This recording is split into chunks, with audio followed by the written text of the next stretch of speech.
The colourful packaging, fruity smells of vapes can attract young people to give it a try, but as we've been hearing this morning, tougher calls for new regulation around the sale and promotion of vapes. The British Medical Association has urged the government to ban disposable vapes and eliminate all flavours apart from tobacco, a move it says would protect children and the environment. As you can see, we're joined now by Glyn, head teacher at Newman College in Oldham. Matthew Evison is with us, a respiratory consultant. Morning to you both. Thank you for being with us. Morning. Matthew, let me start with you first of all, because it's an interesting one, this. Talk to us about the flavours, first of all, because that's the bit here that a lot of people won't understand. If they are a tool that is designed to get people off tobacco, why do they need to be all these fancy flavours, packaging and colouring? So first and foremost, there really is an urgent need for stricter regulation about vapes that protects young people and children. And part of that is the colour, the cartoon imagery, elaborate descriptions of flavours. They need to go, and there's a real urgency around that. That's why it's so important that the Tobacco and Vapes Bill is tabled in Parliament, which will address these issues. But there is a more nuanced discussion around flavours particularly. We can't talk about vaping without talking about the devastating harms of tobacco. And the vaping is a really important and it's a really effective tool to help someone to stop smoking. We have evidence that having flavours increases the successes of stopping smoking. And in areas where flavours have been banned, like in the US, there's seen an increase in the sale and consumption of tobacco. So all of our responses to this, there's an urgent need to tighten regulation around vaping to protect young people. But that can't undermine the value of nicotine vapes for somebody that smokes tobacco and the deadly harms that come from that. And Glyn, talk to us a little bit about the issues that you have with vapes in your school and the harms that you've seen. Well, I think vapes, as has been said, they are a great tool for smoking cessation, but they are, in my opinion, packaged and targeted at young people as an accessory to adolescence. And that's a real risk for us. And we're seeing in schools across the country, in bus stops and in town centres at the end of school, billows of smoke from young people who are consuming vapes, often with really, really high levels of nicotine, with parents not necessarily aware that that is equally as damaging as a cigarette. And that's before we talk about the illegal vapes that we know exist within our country, which contain drugs which can cause real harm to young people. And how do you try and control this at school?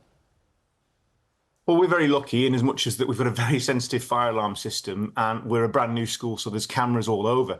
But that doesn't stop young people experimenting with vapes. And certainly at the end of school or on the way into school, it would be well known by people watching this broadcast that there are lots of young people using vapes. We have a curriculum that advises young people about the dangers of vapes, and we work with parents to make them aware of the dangers. But we really do feel we've got an uphill struggle here because of the manufacturing and marketing of these devices and the ease of access. Disposable vapes are so easy to get hold of, and young people just believe that they are not a harmful device because it's not a cigarette. So, Matthew, is maybe the solution sort of a happy medium, therefore, that flavours are still allowed, but super plain packaging, no bright colours, you know, the flavour is labelled in black and white on that, so it helps, you know, to wean people off who are using them for the right reasons, but not maybe attracting young people. Yeah, absolutely. So our responses have to be calibrated so that we are addressing youth vaping, but we're also not deterring the value that vapes bring for stopping smoking.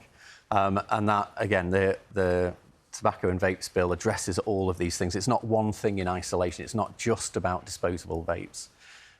We have to make them less accessible, less appealing, put them out of sight, out of reach, reduce the point of sales. And the description of flavours need to go. There do not need to be elaborate description of flavours, but the actual flavours themselves, some of them are useful for those people trying to stop smoking. So, you know, do they really need to be bubble gum or candy floss flavour? This is exactly it. We do not need those flavour descriptions. What I'm struggling to understand is, if the addiction is the nicotine, why does a flavour make a difference? Because a cigarette doesn't have a flavour? Yeah. So there's lots of different reasons why those flavours can be important. Switching from smoking tobacco to vaping, some people find at first it creates quite a cough, the switch from a tobacco to a vape, and it's a slightly different technique of inhalation. And flavours can help overcome that. So that person is already very, very addicted to nicotine. And it's not the nicotine that causes the harm of smoking.